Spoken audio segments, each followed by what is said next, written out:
Special Envoy Hans Grunberg says intense diplomatic efforts are underway to end Yemen's war. The Red Cross announces it has visited 3,400 war prisoners during the past month.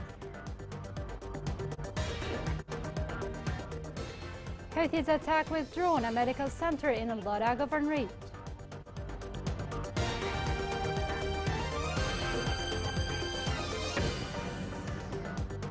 Welcome to Yemen Today TV. This is the English news with me, Injil Zazi.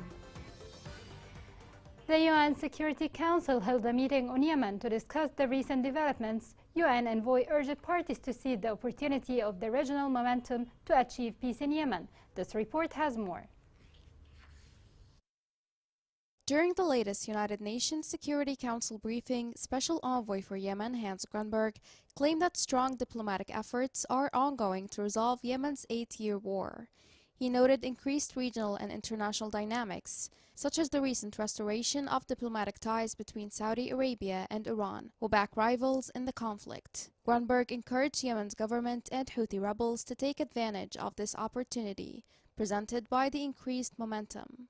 We are currently witnessing renewed regional diplomatic momentum, as well as a step change in the scope and depth of the discussions. I welcome the continued efforts of regional member states, in particular the Kingdom of Saudi Arabia and the Sultanate of Oman, and ask the parties to seize the opportunities created by the regional momentum. United Nations Assistant Secretary General for Humanitarian Affairs Joyce Msuya had some positive news. The number of people going hungry in Yemen has dropped by almost 2 million, and the number at the worst level, facing famine, has dropped to 0. Another improvement has been a decline in the number of people going hungry in Yemen, which has fallen by almost 2 million people. The worst levels of hunger, IPC 5, have dropped to 0. This is largely thanks to the tireless efforts of humanitarian workers, to the generous support of donors, and to the truce itself. Nonetheless, she said that Yemen remains a staggering emergency, with more than 17 million people in need of assistance this year, funding in short supply and economic problems pushing even more people into destitution. At a pledging conference 2 weeks ago, more than 30 donors promised $1.16 billion for humanitarian assistance this year for Yemen, which Msuya welcomed, but she stressed that it was the lowest level since 2017 and far below the $4.3 billion the U.S. needs to help the 17 million people. But we must not rejoice too much, because Yemen remains a staggering emergency. This year, more than 17 million people are counting on aid agencies for assistance and protection. But too often, agencies don't have what they need to help. While Grunberg said the overall military situation in the country continues to be relatively stable and other elements of the truce continue to be implemented, there has been an uptick in the number and intensity of clashes in several frontline areas, including Ma'rib and Taiz. He called these gains fragile and urged the government and Houthis to exercise maximum restraints during this critical time to avoid destabilizing the situation. Sources close to the UN-sponsored negotiations between the government and the Houthis in Geneva said that discussions are underway about prisoners' deal. According to sources, the Houthi delegation demanded to visit the prisons in Ma'rib, while the government delegation demanded in return to be allowed to visit Sana'a prisons. The Red Cross said it had conducted rare visits to thousands of prisoners on both sides in Yemen, the step that could pave the way for an exchange of detainees between the rival parties. The following report has more. The Red Cross said it had conducted rare visits to thousands of prisoners on both sides of Yemen's warring parties.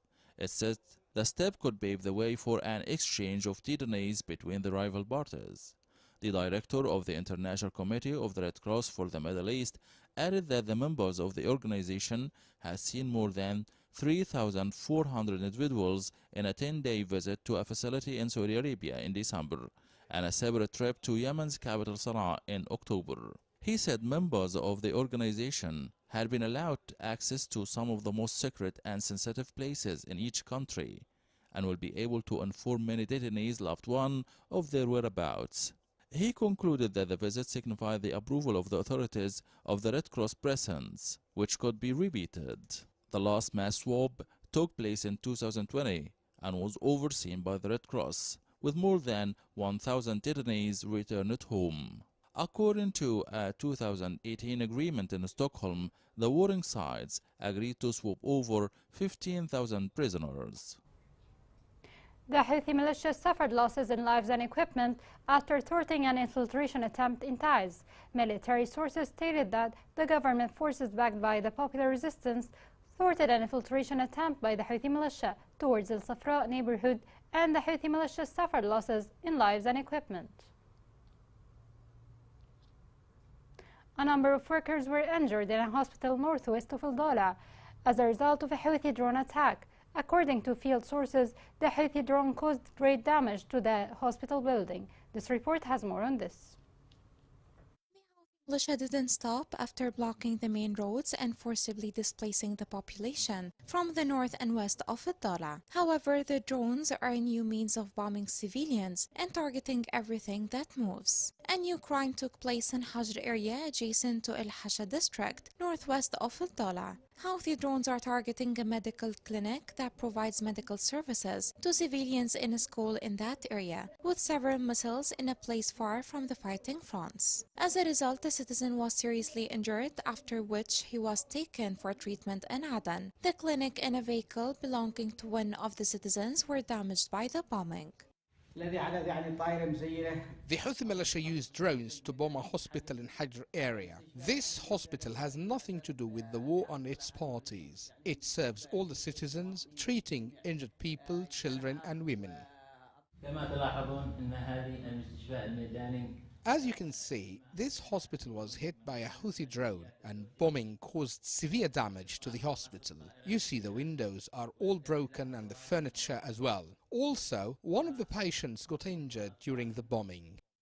The incident of targeting the medical clinic in Hajr area comes as part of a series of Houthi violations against civilians, as most of the populated villages in the north and west of Ad-Dala are subjected to indiscriminate shelling with various Houthi weapons, as well as sniping of innocent civilians amid intense targeting by Houthi drones, killing dozens of civilians and causing severe damage to public and private property, amid silence and shameful disregard for the sponsors of peace and resolution. Al-Mariyah, Al-Masharih and Qurun districts are always exposed to bombing and attacks from the Houthi militia. The Houthi militia are using different weapons and explosive devices on the Yemeni civilians. Their violations have no limit. They bomb civilians, women, children and even animals, everything that is alive. The Houthis are forcing civilians to flee to other areas and leave their homes behind. Houthi militia members persist with their crimes and violations against civilians and their property, the latest of which was the targeting of a health facility in the school in Hajj area of Ad-Dala with a drone, causing material and human losses. The number of mine victims randomly planted by the Houthi militia in Hodeidah increased by 30% in February. According to the monthly report issued by UNMAHA, 21 civilian casualties during the past month were recorded as a result of landmines and explosives.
رمضان مبارك. Activists launched a campaign to save the historic city of Sana'a. The militia plans to demolish markets and ancient houses inside the city, which is on the World Heritage. The following report gives more details.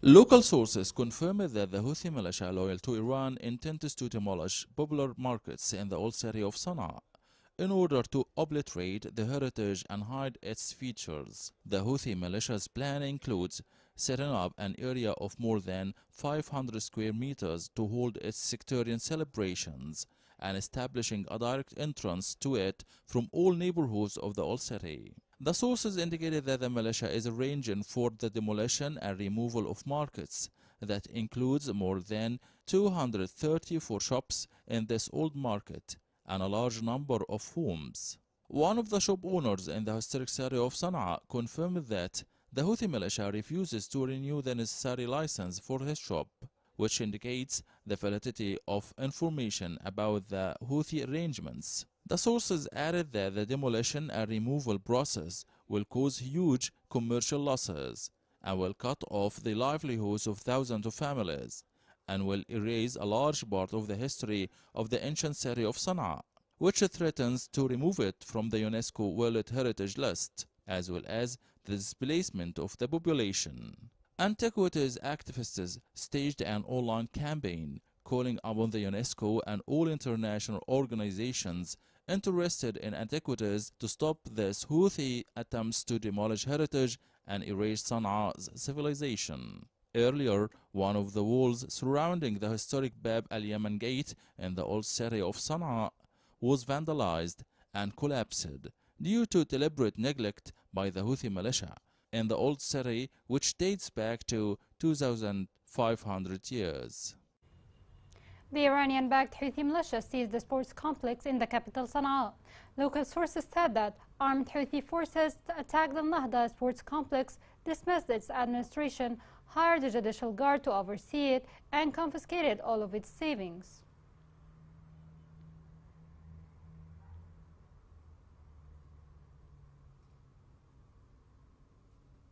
Leaders in the Houthi militia seized lands belonging to citizens in Al-Hudaydah in western Yemen. Citizens said that their lands were attacked and looted by a Houthi gang without right, and an act that violates all legal norms. Citizens confirmed that they are being threatened by the Houthi gang in an attempt to silence their voice. Coming next in the news.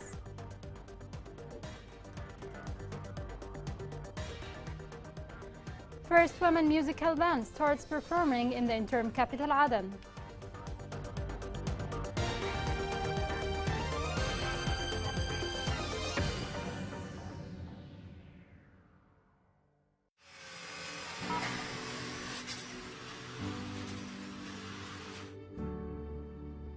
أبي مات بشارع 40 دحين أنا أشقى على أسرتي مع باقي اللي أنا أصرف عليهم كل شيء.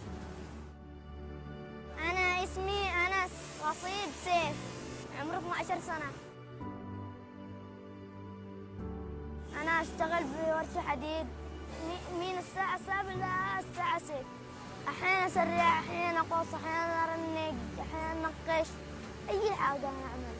لا الساعة لما تبدأ الساعة 6 أوقف. أنا وقفت الدراسة علشان ما في أحد يشقى على أسرتي، أدرس أخواني الباقي. منهم 4 وأنا الخامس. أحلم إن أفتح ورشة أبي وأشقى على أسرتي وأمدي لهم مصاري. وأدرس أخوتي الآخر الجامعات وأطبخ أي شيء.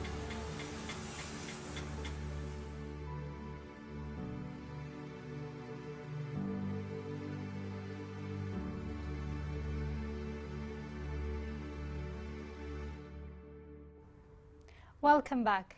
Yemen ranked first in the 5th International Agricultural Exhibition, which was held at Al-Azhar University in the Egyptian capital, Cairo. The exhibition witnessed the distinguished Yemeni participation, where the most important and finest Yemeni agricultural products were displayed, including coffee and honey, in addition to many Yemeni products and popular dishes that won the admiration of visitors to this exhibition. In order to enhance the role of women and embody the values of peace, Aden is witnessing the inauguration of the first female musical group. The first musical group consists of female musicians after a project to rehabilitate and train girls to play music, which was launched about a month ago. This report has more on this. Art and music reflect the people's culture. Aden has been a pioneer regarding media and music industry in the Arabian Peninsula since 1960s. Nowadays, and during the time of war and political conflict, Aden is celebrating the realization of the dream with the first all-female music group in Yemen to affirm the city's artistic singularity, as it has done throughout its past. Although the rehearsals took 2 months, the performance was very good. In the name of the Ministry of Culture and the Governor of Aden, we will support this band, provide them with some other Eastern and Western instruments in order to be more professional. The project, Art is My Profession, has several objectives, but one of them was to embody the ideals of love and peace that music symbolizes. Another objective was to form the first female music band. The band wants to deliver a message of peace, and they rehearsed in just 30 days. They felt relieved from the atmosphere of war through musical instruments. We at Aden Foundation for Arts and Science are working to empower women economically, politically and now artistically. I send a message of peace to the international and local community to stop the war and involve women in the peace project. The Aden Foundation for Arts and Sciences Women Orchestra project aimed to strengthen the position of Yemeni women in the arts and sciences. The history of Aden thrives on the coexistence of peace and art. During the past century, Aden has been a cultural and musical pioneer. The history of Aden thrives on the coexistence of peace and art. During the past century, Aden has been a cultural and musical pioneer. Our project today reminds everyone of what Aden is and what it has contributed to the music industry. Such activities are necessary. It is essential to fund the cultural cadre, nurture talents, and revitalize the cultural and artistic movement of Aden, which was once the cultural hub of the Arabian Peninsula. Within the initiative to face the war in Yemen and restore life in all its beautiful details, women and music are two icons of peace. The International Organization for Migration is working to establish a new project to provide clean water to displaced families in Ma'rib. The organization said the project will enable hundreds of displaced families to access clean and safe water resources. Here's a reminder of the main headlines. Special Envoy Hans Grunberg says intense diplomatic efforts are underway to end Yemen's war. The Red Cross announced it has visited 3,400 war prisoners during the past month.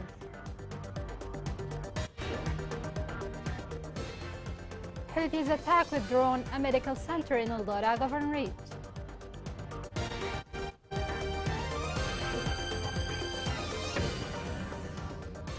This is the end of the news. It was Injil Zazi. Thank you for watching.